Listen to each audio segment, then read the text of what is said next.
Wait, did Ripple just sneak its way into a $400 billion sandbox while everyone else was still arguing about ETFs?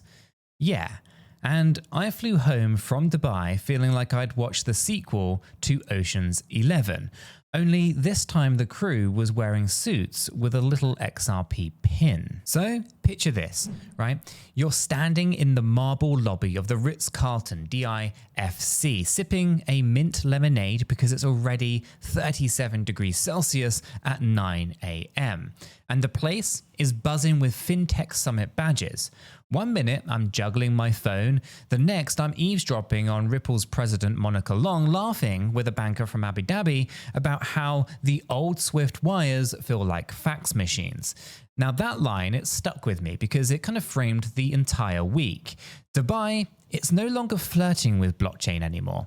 It's basically putting a ring on it. Okay, so here's the juicy bit that had everyone's eyebrows climbing higher than the 𝗕𝗘𝗪𝗔𝗥𝗘 observation deck, right? Ripple walked away from the summit with a sparkling new license from the Dubai Financial Service Authority. Not just any kind of rubber stamp either. This is the first full green light the DFSA has ever handed a pure crypto payments company.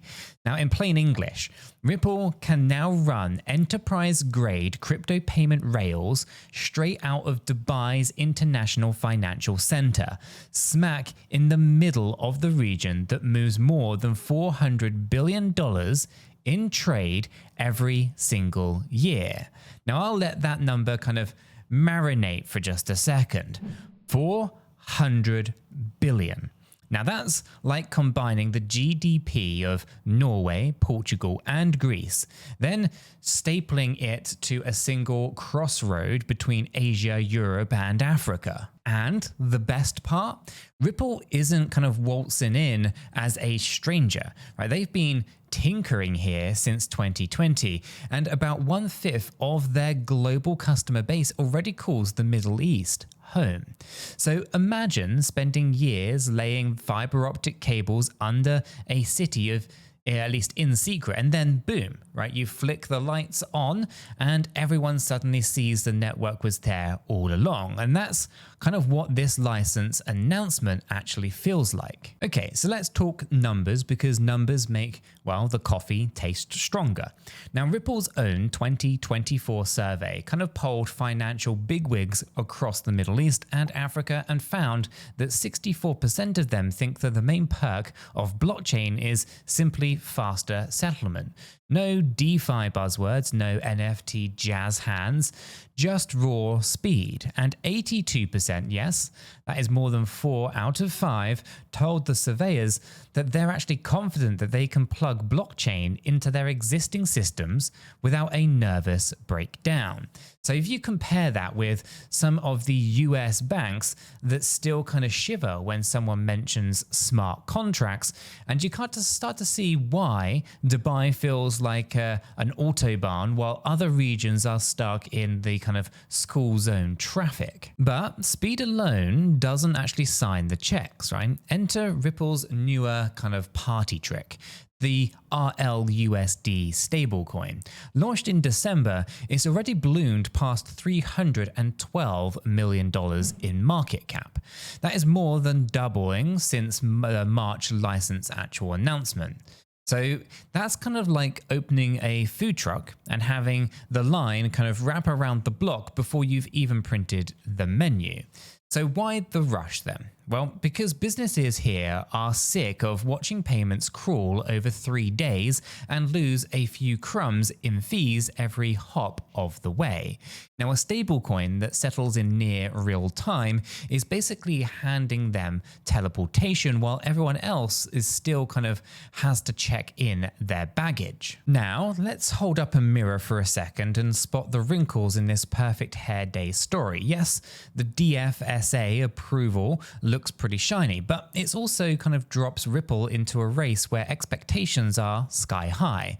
So let's think about it, right? The UAE already hosts heavyweight corridors for remittances. oil revenue, and trade finance. Now, if Ripple botches cross-border settlements, even once, say a delayed transfer, during Eid holiday rush, it actually risks denting trust faster than you can say reconciliation report. Now, the trust is the currency of payments here. Once it's cracked, good luck patching it. That challenge gets real when you add stablecoins into the mix. RLUSD's market cap is growing, but it's still a toddler next to USDC's mountain. So convincing a conservative regional bank to hold RLUSD on its balance sheets means addressing every compliance nightmare in advance. That is from anti-money laundering flags to capital adequacy ratios, and sure, right? Ripple kind of boasts more than 60 licenses worldwide, including the Central Bank of Ireland, New York's DFS, and Singapore's MAS. But each new corridor is like another level in a video game, right? The more bosses, they just keep getting trickier. Okay, so back to the summit, right? Now, I overheard a compliance officer asking a Ripple rep, who holds the hot wallet keys if a client's API call fails at midnight? Glamorous? No. Crucial? Absolutely, right? Because while influencers kind of tweet laser-eyed emojis, whenever XRP's daily candle looks spicy, real adoption lives in the boring trenches of disaster recovery documents and the SOC2 audits. Now, Ripple's answer, shared custody with multi-sig protocols and 24/7 support out of the DIFC. It seemed to satisfy the skeptics around that coffee cart, and at least kind of long enough for them to kind of grab another croissant. Let's zoom out. Why does a $400 billion figure even matter to you and me? Right? It's because every time a mega corridor embraces crypto rails, fees drop and transactions times kind of shrink. Not just for big import-export firms, but for the little freelancer in Cairo, waiting for a payment from Dubai, or the gig worker in, Melania, sending cash home from Abu Dhabi, right? It's the network effect in real time. Right? Each new institution that hops aboard makes the next one more likely to actually join. So picture a domino line stretching across the Gulf, with each tile representing a bank, a fintech, or a government entity. Ripple just knocked over the first tile by locking in DFSA approval. Now, the question is, how fast can that chain reaction travel? Right, we've seen similar stories before, right? Remember when Singapore greenlit Pay Now, and almost overnight, every hawker store kind of accepted QR payments. And that's the sort of hockey stick curve that investors in XRP are, well, dreaming about. Speaking of dreams, let me tell you about the vibe on stage when Ripple's Monica Long chatted with Emirates Group chairman Ahmed bin Saeed. She kind of compared legacy payment rails to handing someone a postcard hoping that it beats them home. Everyone, of course, laughed, but the metaphor landed because we've all mailed something that arrived just too late to actually matter. Now, the chairman nodded politely but firmly, hinting that Dubai's vision is less about postcards and more about pushing a button and watching the parcel materialize across town before the coffee has even cooled. Of course, talk is cheap. So Ripple's next step is on-the-ground pilots, right? World kind of swirling around the kind of summit suggests a few regional remittance firms are eyeing RLUSD corridors to South Asia. Nothing official yet, but when rumors kind of travel this fast in Dubai's tight fintech circles, there's usually smoke signals for deals that are already in due diligence. Now, I know you might be thinking, great, but what's in it for me? And well, here's where it gets personal, right? When I saw that 20% of Ripple's entire customer base already operates in the Middle East, I realized this region is basically the company's unofficial beta testing ground. If RLUSD hits scale here, well, where kind of regulators, they move fast and market players aren't afraid to leapfrog old tech, it could actually become the proof of concept that Ripple needs to turn wishful Western banks into true believers. And if that happens, liquidity for XRP grows, rails expand, and suddenly the token that you keep tucked in your hardware wallet gets a fresh gust of utility wind. And by the way, if you're staring at charts trying to connect dots like Charlie in the It's Always Sunny, don't do it alone. Drop into our free crypto Discord server via the link that's in the description down below. We spend all day untangling stories just like this, running on-chain data, and yes, occasionally sharing memes of XRP dressed as a camel, purely educational of course. Okay, so let's circle back to that stat that keeps echoing in my head. 82% of MEA financial leaders say that they're confident in integrating blockchain technology. They're not cautiously optimistic here. That's kind of a majority is leaning so far forward, they're practically tipping over. Now, contrast that with the EU's MiCA debates or the US still tossing subpoenas at random protocols. Dubai, it isn't waiting for global consensus. It's actually writing its own playbook, and Ripple is now printed on page 1. Still, no hero's journey is complete without a dragon, and in this tale, the dragon is volatility. Even with a stablecoin, the underlying infrastructure token, XRP, can swing like a seesaw on an espresso.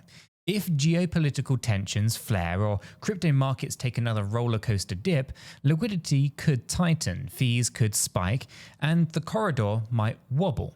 And that's where Ripple's 60+ licenses, they act like armor plates. Regulators who've already kind of poked every corner with their compliance stack will be quicker to soothe nerves if turbulence hits. Now, do you remember when I said the summit felt like Ocean's 11?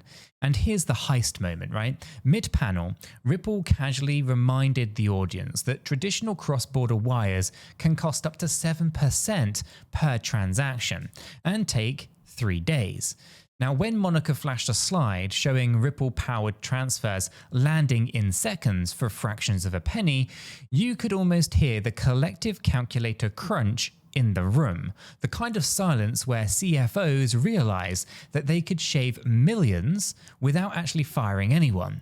Now that, my friends, was the climax, the moment the boardrooms across the Gulf realized and recognized there's finally a tool sharp enough to slice through the settlement bloat. And the ripple effect, pun fully intended, won't stop at payments. Stablecoin liquidity paves the runway for tokenized invoices, supply chain finance, and even yield-bearing trade receivables. So imagine shipping documents turned into NFTs that auto-settle in RLUSD the moment the IoT sensors confirms arrival at Jebel Ali port. We're not there yet, but Dubai's appetite for pilot projects means the prototypes could show up sooner than your Amazon Prime orders. Now, before we kind of wrap up this video, here's a quick pit stop for anyone itching to dip their toes into the market.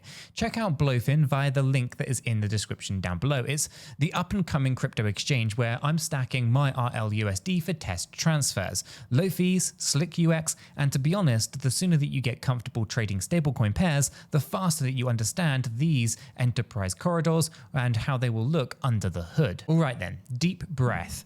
Let's get this plane landed, right? Ripple just secured a first of its kind DFSA license, right? Giving them a front row access to a $400 billion trade hub. Now, a fifth of its customers already live in the neighborhood. Regional executives, they're hungry for faster settlements. And the new RLUSD stablecoin is scaling like a TikTok dance challenge. And the challenge?